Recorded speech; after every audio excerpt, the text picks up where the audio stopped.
Hola de nuevo, ya saben que cada viernes nos acompañan unos contertulios porque vamos a hablar de diferentes temas que nos atañen a todos, que son debate, y para ello pues os vamos a presentar ahora mismo, pero lo primero de todo, las personas que hoy nos acompañan. Carlos Truyéndolo de Serrat, muy buenos días. Hola, muy buenos días. Y bienvenidos de nuevo aquí a esta tertulia en la que nos van a acompañar. Si les parece, lo primero de todo vamos a hablar del primer tema, porque el Banco Central Europeo sube los tipos de interés, pero para conocerlo un poquito más vamos a ver el siguiente vídeo. La inflación sigue desbocada. El mundo. El Banco Central Europeo no frena pese al parón económico y el desgaste de los hogares. El Banco Central Europeo sube de nuevo los tipos de interés. El Economista. El Banco Central Europeo sube los tipos de interés otros 25 puntos básicos. El Independiente. El Banco Central Europeo encadena 10 subidas de tipos en 15 meses. La Vanguardia. El BCE eleva por 10ª vez consecutiva los tipos de interés. Vox Populi. El BCE sube los tipos al nivel máximo en 22 años. Pero no todos comparten su visión. La Vanguardia. Sindicatos europeos critican la subida de tipos de interés y advierten de que lleva a la recesión. ¿Acierta Lagarde con esta medida? ¿Por qué la toma? ¿Cómo nos afecta a los ciudadanos de a pie? ABC. El BCE augura un largo periodo de tipos altos y un crecimiento estancado. ¿Qué es la estanflación? Se lo explicamos. ¿Por qué le afecta?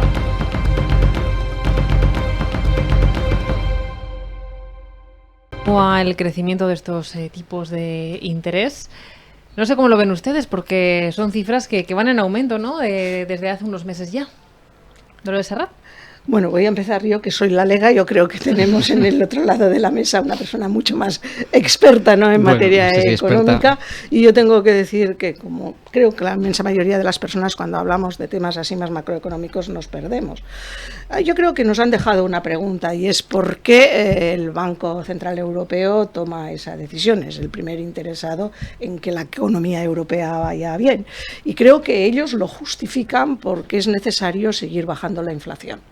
La pandemia supuso un desbordamiento de la inflación, y al final la inflación también nos afecta porque significa una disminución del valor del dinero. Dicho en Román Paladín, que con la misma cantidad de dinero podemos comprar menos cosas. Si la inflación llegó a estar hasta el 10%, hemos conseguido disminuirla, en estos momentos está un poco más del 5%, pero el Banco Central Europeo tiene establecida como una inflación a niveles óptimos en torno al 2%, con lo cual el objetivo sería conseguir adoptar medidas para bajar la inflación hasta alcanzar ese 2%, que es lo que daría lugar a una posibilidad del crecimiento europeo.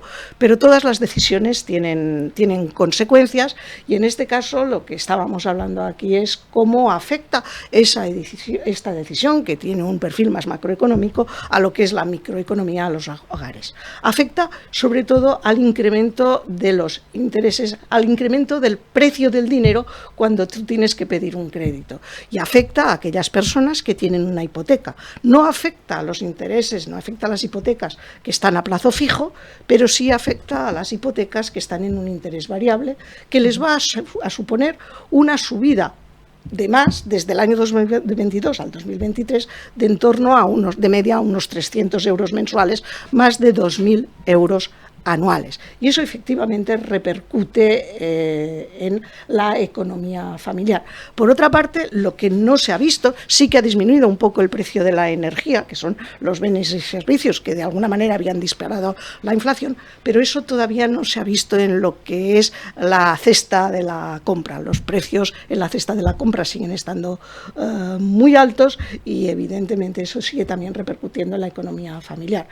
En una palabra, también la inflación ha supuesto un incremento de los salarios como media general, pero ese incremento de salarios ha supuesto también un incremento del valor de los precios de los bienes y servicios, con lo cual estamos en una espiral que se muerde la cola. La macroeconomía, para que se vean los efectos, siempre son a medio o largo plazo, y en la microeconomía lo que se buscan son los efectos inmediatos. Por lo tanto, es verdad que visto desde la economía familiar no es una buena noticia, pero igual es apostar hoy por por lo que sea bueno para mañana para conseguir un crecimiento europeo. Pero le dejo la palabra a Carlos, que seguro que sabe mucho más que yo.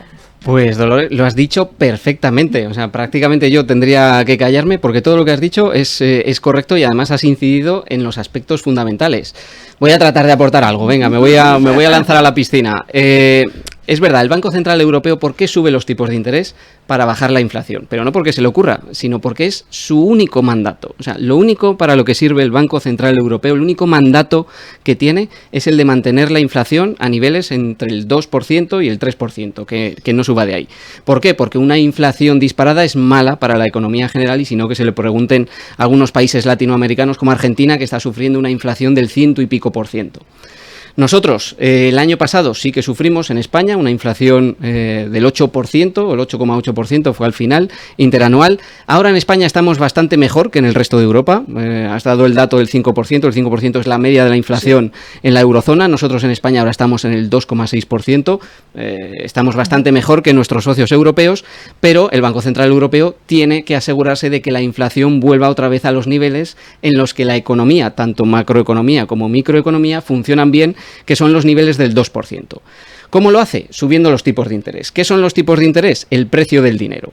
Si el Banco Central Europeo sube los tipos de interés y ahora ha llegado al 4,5%, eso significa que a los bancos, en general, y simplificando mucho, le cuesta más dinero captar dinero. Y por lo tanto, a los inversores también los tipos de interés a los que piden prestado dinero se incrementan. ¿Cuál es la consecuencia que persigue el Banco Central Europeo subiendo el precio del dinero? Que la gente compre menos dinero, que la gente invierta menos, que la economía se ralentice. Cuando se disminuyen las inversiones, al final todo se ralentiza y el consumo, en último término, disminuya. Disminuyendo el consumo, disminuimos la demanda y por lo tanto los precios bajan. Esa es la lógica que subyace detrás de este movimiento de los tipos de interés. Los tipos de interés es la herramienta con la que juega el Banco Central Europeo para que el consumo baje y por lo tanto bajen los precios por la ley de la oferta y la demanda. Existe, como muy bien estabas comentando ahora al final, un tiempo en el que estas decisiones macroeconómicas se reflejan, un tiempo que tarda en reflejarse en la microeconomía y podemos estar hablando de meses e incluso algún año. Por lo tanto, el Banco Central Europeo ayer ya dejó entrever que esta era la última de las subidas previstas, parece ser que ya no va a subir más, pero hasta que eso llegue a la economía real van a pasar una serie de meses en las que vamos a tener estos tipos de interés altos, que efectivamente influye en lo que son a la hora de ir a pedir préstamos, inversión y sobre todo en España en las hipotecas, las personas que tengan la hipoteca a tipo variable. También una visión de ¿cómo hemos llegado hasta aquí? Porque llevábamos muchos años con tipos de interés a cero. El dinero era gratis, por así decirlo. Los bancos acudían al Banco Central Europeo y les daba dinero gratis. Todo esto comenzó con la crisis de 2008, que por cierto hoy se cumplen 15 años de la quiebra de Lehman Brothers, que cambió para siempre el capitalismo, yo creo que para mejor, porque se incluyeron muchas regulaciones. A partir de entonces, lo que convino al mundo occidental fue que hubiese mucho dinero en juego para generar otra vez actividad económica. Y eso todavía, tras la pandemia, se incrementó. Tras la pandemia, Europa se puso a dar dinero muchísimo a los bancos, muchísimo a los ciudadanos, los fondos europeos, pero los bancos se podían financiar gratis porque los tipos de interés estaban a cero. ¿Y qué ha sucedido? Todo esto ha generado una gran cantidad de dinero en el sistema. ¿Qué es lo que ocurre cuando hay mucho dinero en el sistema? Que los precios suben. Y esa subida de los precios por la gran cantidad del dinero en el sistema se ha visto también incrementada por situaciones como los problemas logísticos tras la pandemia, que había que reajustar cosas, la invasión de Ucrania por parte de Rusia y otros factores. Por lo tanto, estamos ahora con una corrección que es necesaria.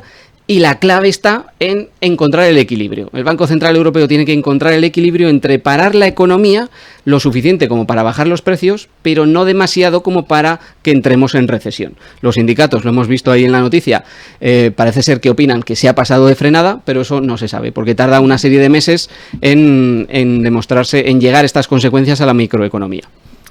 Trasladado esto a pie de calle, ¿no? Para las personas que tengan una hipoteca de tipo de interés variable, pues esto, como decía la señora Serrat, económicamente, junto a la subida de la gasolina o el precio del aceite... La subida de la hipoteca.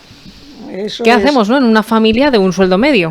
Sí, no, ese es auténticamente el problema en el que se encuentra la gente, y que habrá mucha gente que posiblemente tendrá que refinanciar la hipoteca, alargando el tiempo, el que pueda. Es decir, que todas las decisiones macroeconómicas al final nos acaban afectando, y las soluciones no son fáciles, y a veces lo necesario para el medio plazo pues es perjudicial al corto plazo. Pero yo quería ser también un poquito optimista, porque si no al final acabamos preocupando, y si no lo he entendido mal, creo que en España estamos mejor que la media de Europa, y que además nuestro sistema económico en estos momentos está más fuerte que sistemas económicos europeos tradicionalmente mucho más fuertes como Alemania, ¿no? Que en Alemania hay un riesgo de recesión, por lo menos eso dicen los expertos. Aquí dicen que tenemos un sistema bancario muy saneado, muy bien financiado, y que además nuestra actividad económica es muy competitiva y por lo tanto con mucha capacidad, sobre todo en lo que es en temas de exportación,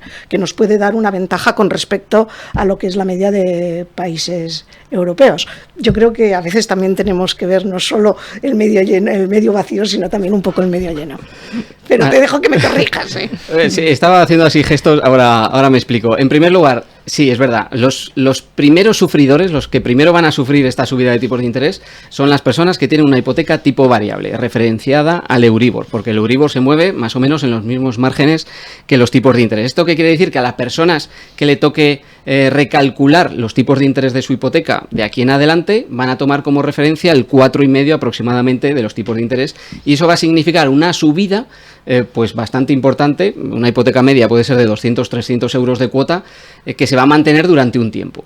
¿Qué es lo que hacer? Esto no se puede prever, no puedes prever cómo van a ir los tipos de interés. Lo importante aquí siempre para las familias es estar bien planificadas, y es muy importante la planificación a corto plazo para disponer de un colchón de liquidez para imprevistos, y puede haber familias que puedan tirar de ese colchón de liquidez para hacer frente a estos gastos de hipoteca, pero también una planificación a medio y a largo plazo. De hecho, lo ideal cuando adquieres una hipoteca es tener ya el plan establecido para cancelarla lo antes posible, es decir, ahorrar parte de tu dinero para poder ir generando rentabilidades a través de inversiones, y llegado el momento cancelar la hipoteca de golpe y ahorrarte muchísimo dinero en intereses no pagados. Por lo tanto, una buena planificación familiar, una buena planificación económica es la mejor forma de no depender o de que no se creen grandes agujeros cuando suceden este tipo de cosas. Y en respecto a lo que comentabas de España estamos mejor en inflación.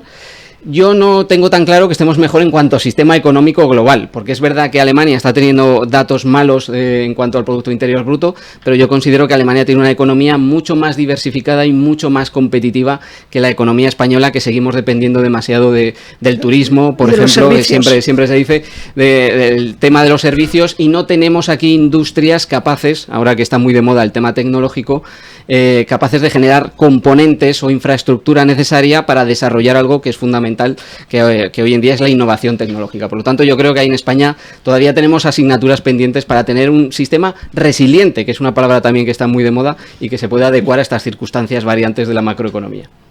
¿Todavía hay personas que apuestan por una hipoteca de tipo variable, o es que no les queda otra opción cuando la cogen, viendo todo esto, ¿no? que en unos meses te puede cambiar todo? Ahí depende. Es que los que ganaron mucho fueron los que cogieron la hipoteca a comienzos de 2022, porque entonces los tipos de interés estaban muy bajos, y la cogieron a tipo fijo. Entonces parecían los locos de la calle, porque teniendo los tipos de interés a 0%, el Euribor al 0%, ¿para qué coger una hipoteca tipo fijo? Pues la gente que cogió entonces una hipoteca tipo fijo al 1,5%, hicieron el agosto de su vida. Ahora, las hipotecas a tipo fijo las están dando al 3 y al 4%, porque los tipos de interés son mayores y por lo tanto el banco necesita mayor rentabilidad también en las hipotecas. Ahora mismo no es buena idea tampoco cogerse una hipoteca a tipo fijo, o hay que jugar mucho, digamos, con la expectativa de, bueno, cuando bajen luego los tipos de interés, que bajarán, porque ahora mismo estamos en el pico, pero bajarán, ya me podré cambiar a una hipoteca de tipo variable, que eso se puede hacer, y además ahora con menos gastos porque ha cambiado la normativa. Por lo tanto, ahora yo diría que un 50% de personas a tipo variable, que no parece tampoco la mejor opción, y a tipo fijo las están dando al 3 y al 4% y normalmente hay que morir al palo en este sentido, insisto, con la esperanza y la expectativa, primero, de tener ya planificada la cancelación de la hipoteca cuanto antes en cuanto al ahorro y la inversión, y segundo, en cuanto llegue el momento, procurar dar el cambio a una hipoteca de tipo variable porque se acabará ganando dinero. Bueno, yo lo que iba a decir que lo que al final la persona que tiene que coger una hipoteca en estos momentos, pues porque quiere comprar una vivienda o quiere comprar un bien o un servicio, lo que tiene que hacer es planificar, no solo al corto, sino al medio plazo. Y hay un consejo que se da siempre, pero que lo hemos cumplido muy mal en España, y es que hemos tenido una gran tendencia a estirar más el brazo que la manga. Es decir, a endeudarnos por encima de lo que son unas expectativas realistas de poder pagar al crédito. Eso inducido pues por el propio sistema, por lo barato que estaba el dinero, por las expectativas laborales y porque todos hemos creído que teníamos derecho a mejorar y muchas veces no hemos sido conscientes, y lo de la hipoteca sobre hipoteca ha sido una realidad muy evidente, y claro, llega un momento que el sistema no da por más. Por lo tanto, el consejo que habría que dar es planificar hasta dónde podemos llegar. Y también por otro elemento fundamental, y es la falta de educación financiera que tenemos en España, que esto sale siempre en el informe PISA, que es uno de los elementos que se miden desde hace unos años la educación financiera. España sale de lo peor, muy por debajo de la media de la OCDE, mal en muchas cosas. Y es porque realmente sería muy interesante, sería muy productivo para todas las personas y todas las familias tener una educación financiera mínima que precisamente enseñase determinados conceptos, que es el Euribor, cómo funcionan los tipos de interés, cómo funciona la inflación, el interés compuesto a la hora de invertir y de ahorrar. Todo eso es necesario para poder tomar decisiones fundamentadas que te ayuden a tener una economía mucho más saneada y a evitar cometer errores como pues en la sociedad española hemos cometido muchos en periodos de bonanza económica aparente. La educación financiera es fundamental y deberíamos incidir mucho en ello. Bueno, pues si les parece, vamos a cambiar de tema. Nos vamos a ir a hablar de la ley trans después de una noticia que hemos conocido recientemente, pero que vamos a abordarla de nuevo pues para poder hablar de ella. La ley trans comienza a producir efectos indeseados. F. Ley trans. Un condenado por violencia machista intenta evitar la cárcel con un cambio de sexo. La razón. Cambia de sexo para librarse de la cárcel tras ser condenado por maltratar a sus dos exparejas. El español. Antonio, el maltratador que cambia de sexo para que el gobierno le indulte como mujer. Marca. Un condenado por violencia de género y maltrato se cambia de sexo ante el registro civil para evitar la cárcel. OC Diario. Un condenado por maltratar a dos exnovias cambia de sexo y pide su indulto. ¿Pero es un caso aislado? ABC. Fiebre por el cambio de sexo en la cárcel de Asturias. 6 presos se acogen a la ley trans. El Correo. Un hombre se cambia de sexo en Alicante para evitar ser juzgado por violencia de género en Alicante. El Español. Un preso que violó y mató a su prima pide su traslado a una cárcel de mujeres tras cambiar de sexo. ¿Está mal hecha la ley o tiene medios para evitar estos casos? Chataca.com. ¿Cómo se protege la ley trans frente a los posibles fraudes? Se lo preguntamos a nuestros invitados.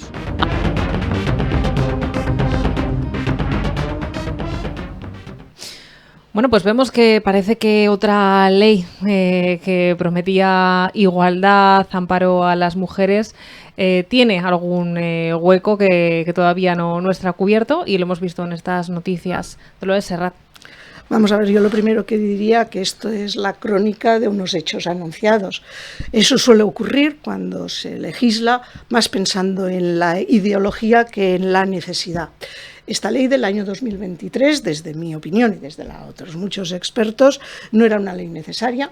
En España, muchas comunidades autónomas, prácticamente todas las comunidades autónomas, habían elaborado ya leyes que preveían el respeto y la igualdad de los derechos de las personas trans o del colectivo LGTBI, y preveían también la posibilidad del cambio de sexo. Pero además en España teníamos ya una ley de igualdad de hombre y mujer del año 2007 que también apuntaba ya a ese respeto a la igualdad, a las distintas orientaciones sexuales y a la no discriminación por razones de sexo.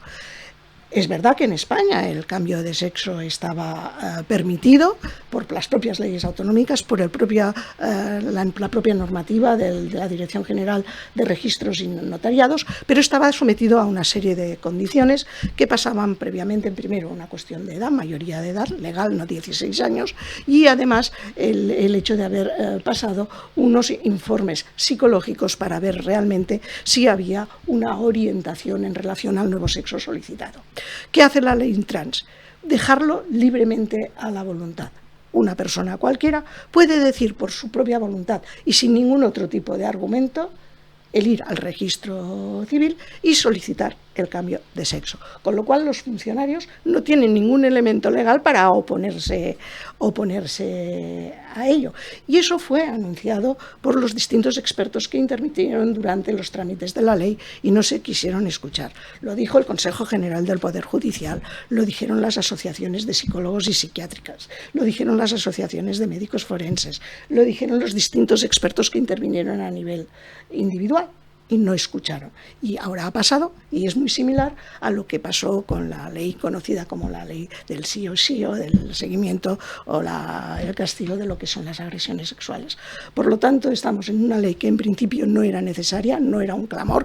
Los derechos de las personas con una sexualidad distinta estaban absolutamente protegidos y el cambio de sexo era viable con una serie de condiciones y de requisitos, y hemos limitado cualquier condición y requisito. Y ahora vienen las consecuencias. ¿Qué pasa?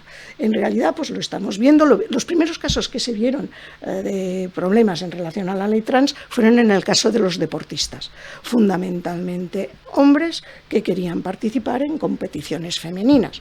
Lo hemos visto también en las oposiciones, es decir, opositores a algunos cuerpos o fuerzas de seguridad del Estado, concretamente a la Policía Nacional, que les resultaban más fáciles las pruebas físicas optando por el género femenino que optando por el género masculino. Y ahora lo hemos visto en relación con otras leyes, con lo que es la denuncia o lo que es las repercusiones penales en relación a lo que es la diferencia entre un delito de violencia de género y un delito de violencia doméstica, mucho más grave cuando ese delito es por violencia de género y el imputado es un varón. Y por lo tanto, intentando acogerse a esa oportunidad que les da la ley, ellos solicitan voluntariamente que ahora se sienten mujer. Y el último caso, que es ese caso dramático donde han salido las víctimas y donde aparentemente no tienen ningún estereotipo ni ningún biotipo femenino, el señor está diciendo que es que él ya es otro hombre y que ahora ya no es hombre, que es mujer y que evidentemente es un fraude. ¿Cómo van a actuar los jueces? Porque al final eso va a tener que acabar con una serie de recursos administrativos en los que van a tener que ser los jueces los que pongan las condiciones para el cambio de sexo que no recogen la ley. Esa es en momento mi opinión. Y por otra parte, en el ámbito del sistema penitenciario no hay ningún protocolo de cómo actuar. Piensan que la solución puede ser optar por los centros penitenciarios mixtos, pero seguirá siendo el problema interno de dónde se ubican estas personas con cambio de sexo, si en el pabellón de hombres o en el pabellón de mujeres, generando un problema de convivencia también en el interior de las casas. Es decir, con una ley que no ha obtenido ningún beneficio, lo que hemos generado es numerosos perjuicios. Si me permite, antes de empezar, no solamente por dejar de ser juzgados, ¿no? Que estamos hablando de que un preso juzgado por violencia de género lo metes en un espacio en el que hay mujeres, ¿no? ¿Cómo les va a repercutir a todas esas personas, ¿no? Que no se quede ahí solamente la cosa. Efectivamente, Dolores, has vuelto a dar en el clavo. Este tipo de problemas surgen cuando se antepone la ideología a la necesidad. Esta ley lo que ha generado son más problemas de los que ha resuelto. Vaya por delante que yo soy un convencido de la igualdad de oportunidades entre mujeres y hombres. Soy feminista 100% y soy liberal 100%. Y entonces, esta ley en la que se da, como bien has dicho, capacidad a las personas a partir de 16 años para que libremente decidan ser hombres o mujeres, me parece, con todo el respeto, un error, porque evidentemente está conllevando consecuencias no deseadas, pero además una soberana estupidez. ¿Por qué? Me explico. Lo que se pretende con esta ley es avanzar en igualdad de oportunidades y por lo tanto igualdad de derechos, y bajo mi punto de vista se hace todo lo contrario. Cuando pones encima de la mesa las diferencias en lugar de las cosas que nos unen, de los hombres y de las mujeres, lo que estás haciendo es prorrogar, mantener, impulsar, regar los estereotipos y los prejuicios. Porque todo esto al final va de un modelo cultural en el que estamos, en el que hay muchísimos estereotipos y muchísimos prejuicios que van en su mayor parte en contra de las mujeres. Pero lo que no podemos hacer es, primero, ni tratar de revocar eso yendo con prejuicios y estereotipos en contra de los hombres formamos parte de esta batalla feminista, ni tampoco romper por completo lo que es o sea, marcar completamente diferencias entre unos y otros. Por ejemplo, yo también, me sale la vena científica. Es un problema de definición. Aquí estamos mezclando también muchas cosas. Porque una cosa es el sexo, y aquí tenemos una médico que nos va a poder decir claramente, por definición, qué es un hombre y qué es una mujer. Cromosomas XX, cromosomas XY, y luego tenemos el género, y lo que se está permitiendo es la libre determinación del género. Y el género es un constructo cultural y social. Pero si ponemos de relieve, que es lo que está poniendo esta ley, que una persona puede decidir entre hombre y mujer, es decir, que son cosas distintas, estamos presuponiendo, bueno, ¿qué es una mujer? O sea, ¿qué significa sentirse mujer? ¿Ser sensible? ¿Qué pasa? ¿Que los hombres no podemos ser sensibles? ¿No hay hombres sensibles? Estereotipo, prejuicio. ¿Qué es una mujer? ¿A alguien a quien le gustan los hombres? ¿Qué pasa? ¿Que los hombres no podemos tener relaciones sexuales con hombres? Estereotipo, prejuicio. Todo este tipo de diferenciaciones entre hombres y mujeres lo que hacen es congelar los estereotipos y los prejuicios. Y nos llevan a situaciones muy desagradables, como las que se están dando con estos casos de personas que tienen que acabar en la cárcel porque han cometido delitos y pueden encontrar una vía de escape para no acabar, y eso es una auténtica vergüenza, y ya tenemos experiencia en España en los meses recientes de este tipo de problemas. Y luego también en políticas similares, salvando las distancias, que siguen estereotipando y marcando prejuicios, como por ejemplo el lío que se montó con los semáforos. A mí realmente fue un tema de semáforos inclusivos. Recordemos que viene toda de la misma parte de la ideología. No me parecen semáforos inclusivos el cambiar a personas con pantalón y poner a personas con falda. Porque aquel que piense que las personas con pantalón que aparecen en los semáforos son hombres, está perpetuando un estereotipo y un prejuicio. No son hombres, son personas con pantalón.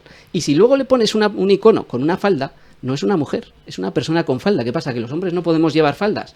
En definitiva, me parece una soberana estupidez, además un error grave legislativo que está generando muchísimos problemas y lo va a seguir generando, y vuelvo otra vez al comienzo, el problema de anteponer una ideología, yo creo equivocada, a una necesidad.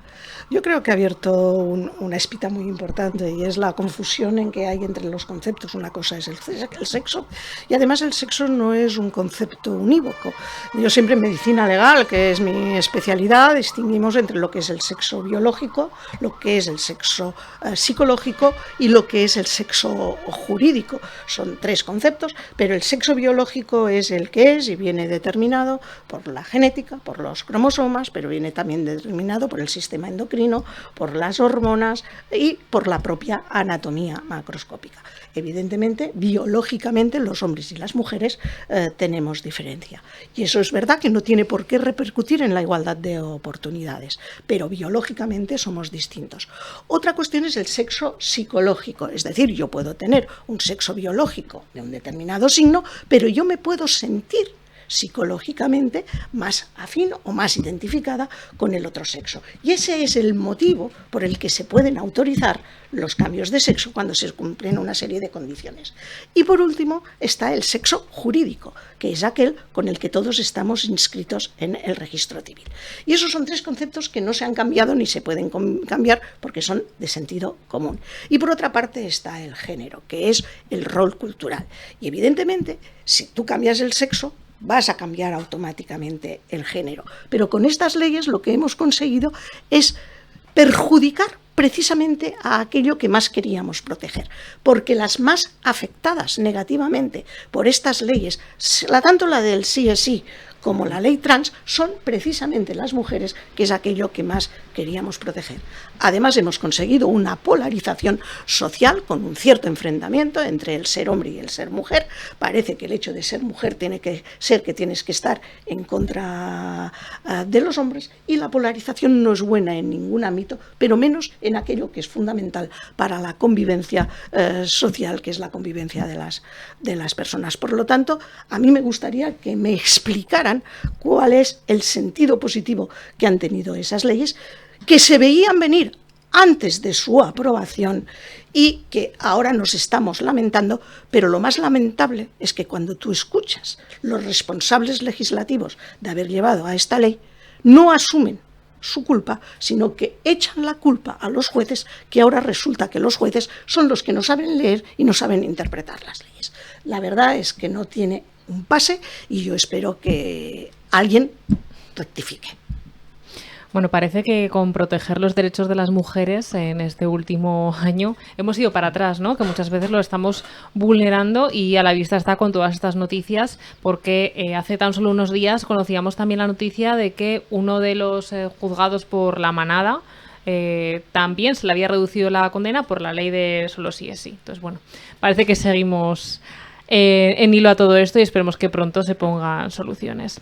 Si les parece, cambiamos de tema porque, no sé si lo saben, pero la India ha ido a la Luna, así que lo vamos a ver en este vídeo. Los indios llegan a la Luna. El mundo. La India conquista el polo sur de la Luna con una misión low cost. El periódico. Primeras imágenes de India en la Luna. El país. La India ya se pasea por la Luna. Y surgen las primeras sorpresas. El Confidencial.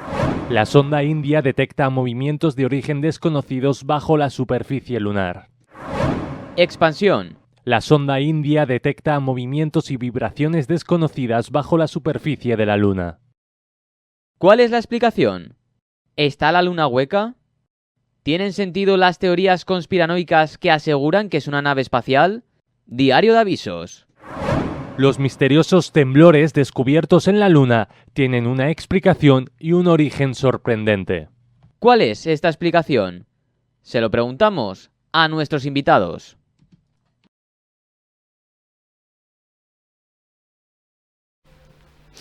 Bueno, pues vamos a acabar hoy con esta noticia porque no solamente un país subdesarrollado como la India ha llegado hasta la Luna, sino que incluso parece que va a descubrir más cosas que nosotros. Entonces, bueno, lo primero de todo, que los indios, la India haya llegado aquí arriba, ¿qué les parece a ustedes? ¿Quién empieza? ¿Le dejamos que empiece el físico? Venga, Carlos. Bueno, pues a mí me parece magnífico, porque la India, recordemos, es una democracia, es de hecho la mayor democracia del mundo, son 1.700 millones creo, y me parece fantástico que las democracias avancen tecnológica y científicamente, mucho mejor que avancen los regímenes totalitarios. Por lo tanto, de entrada es una buena noticia por el régimen democrático de la India. Y luego ya desde el punto de vista científico siempre es una buena noticia, porque ¿por qué vamos a la Luna? Para aprender, o sea, vamos a la Luna para aprender. Es normal que cuando lleguemos a la Luna nos encontremos con cosas que no entendemos. Esa es la base de la ciencia, para tratar de ir poco a poco, a través de la investigación y del método científico, de ir avanzando en el conocimiento. Es totalmente normal encontrarte con cosas que no conoces, porque si llegásemos allí y nos encontrásemos ya con todo conocido, sería bastante difícil seguir aprendiendo. Vamos a la Luna para comprender cosas de la Luna, vamos a la Luna para desarrollar tecnología de viaje y vamos a la Luna porque no nos podemos quedar en este planeta Tierra. Pensando ya en bastante a largo plazo, tenemos que buscar otras alternativas y evidentemente la más cercana es Marte, así que vamos a la Luna para aprender cómo llegar mejor a Marte. Ahí se ha comentado, se han detectado temblores que no se conoce muy bien la explicación. Bueno, precisamente por eso se va, para tratar de entenderlo, y por eso cada vez se va a llegar con tecnología mejor, evidentemente, para tratar de descubrirlo. Lo sabemos nosotros, que perdón, pero me ha hecho gracia la pregunta. Vamos a preguntárselo a los contertulios. Bueno, si yo supiese a qué se deben los temblores estando aquí sentado en Zaragoza, no harían falta millones de dólares que se habrá gastado la India en ir a la Luna a aprenderlo. Evidentemente no tengo ni idea, para eso está la India y otras naciones yendo a la Luna. Todo parece indicar que de momento lo que se sabe es que la Luna, y esto ya se sabe de anteriores investigaciones, no está quieta del todo. Sí que hay determinadas vibraciones y movimientos sísmicos, fundamentalmente por la dilatación y la contracción. La Luna, al no tener atmósfera, sufre cuando le da el Sol de forma directa temperaturas muy altas, de más de 100 grados Celsius, y cuando no le da el Sol, que es la mitad del tiempo, sufre temperaturas muy bajas, por debajo de los menos 50, menos 60 grados Celsius. Todas esas dilataciones y contracciones pueden generar esos movimientos que se están detectando desde el sismógrafo que han enviado los indios. Pero claro, para eso han enviado un sismógrafo, para saber exactamente qué es lo que ocurre, porque desde aquí no lo sabemos.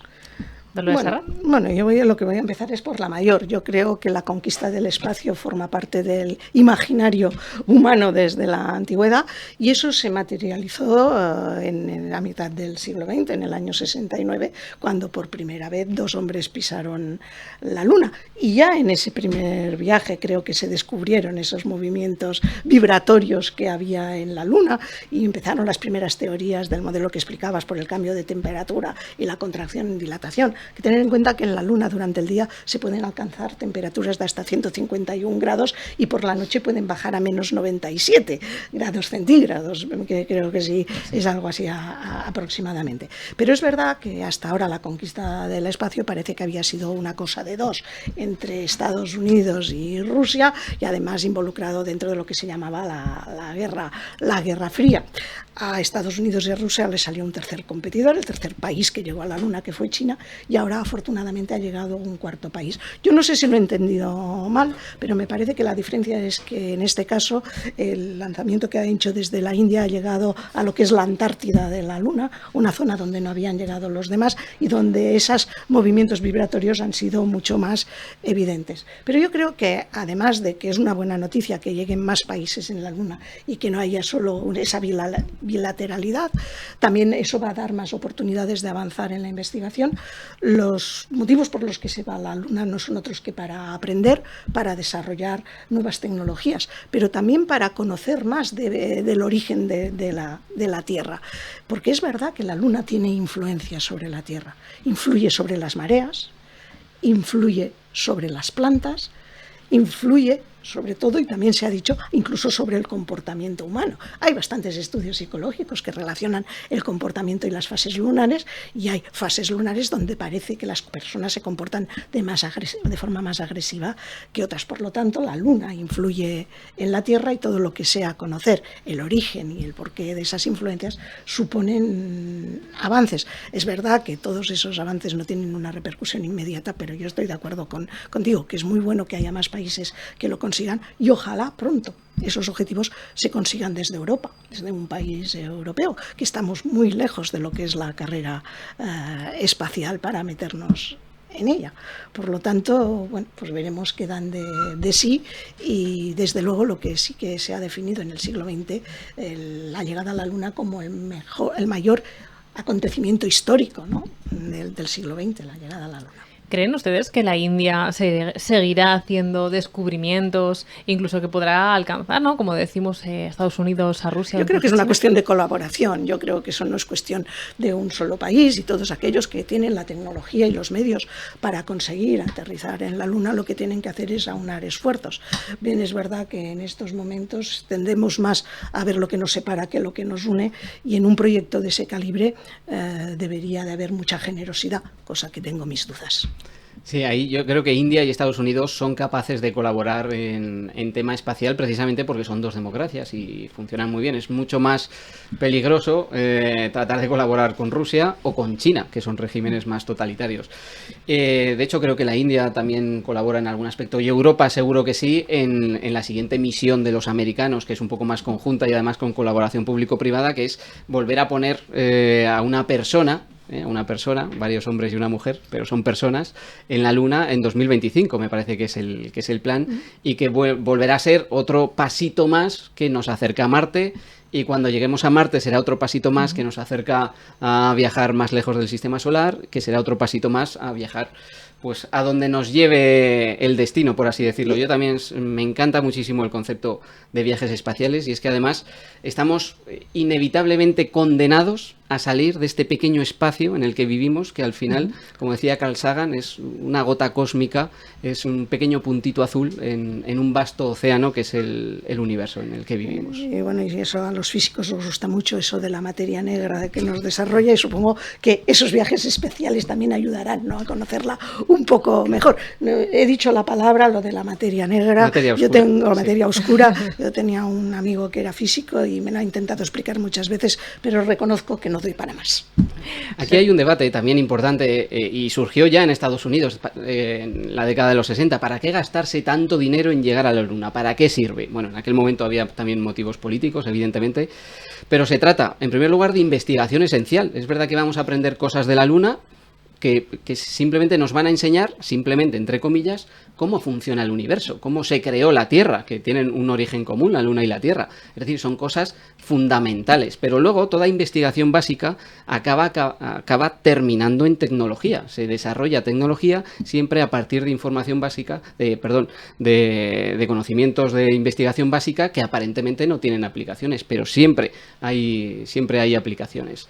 Y puedo poner el caso por terminar, cuando se descubrió la electricidad, que parecía que no iba a tener aplicación. De hecho, un famoso político le preguntó al científico que estaba trabajando con electricidad, Franklin, me parece que era, de hecho, bueno, ¿y esto para qué va a servir? Y en aquel momento dijo, pues no sé muy bien para qué va a servir, pero el gobierno va a meter un impuesto en esto. ¿Por qué? Porque al final se acaban desarrollando tecnologías que la investigación básica, aprovechando la investigación básica. Por lo tanto, ir al espacio no solo es necesario para buscarnos un hueco fuera de este pequeñito planeta que compartimos, sino para desarrollar muchísima tecnología, y cada euro está bien invertido, desde luego. Y de hecho, si no conociéramos el espacio, posiblemente no tendríamos lo que son en estos momentos Internet y redes sociales, que al final está también muy relacionado en lo que tú decías, ¿no? Que el conocimiento nos permite desarrollar tecnologías que al final repercuten en cada uno de nosotros. Si ahora nosotros nos preguntaran cómo funciona un móvil y cómo es posible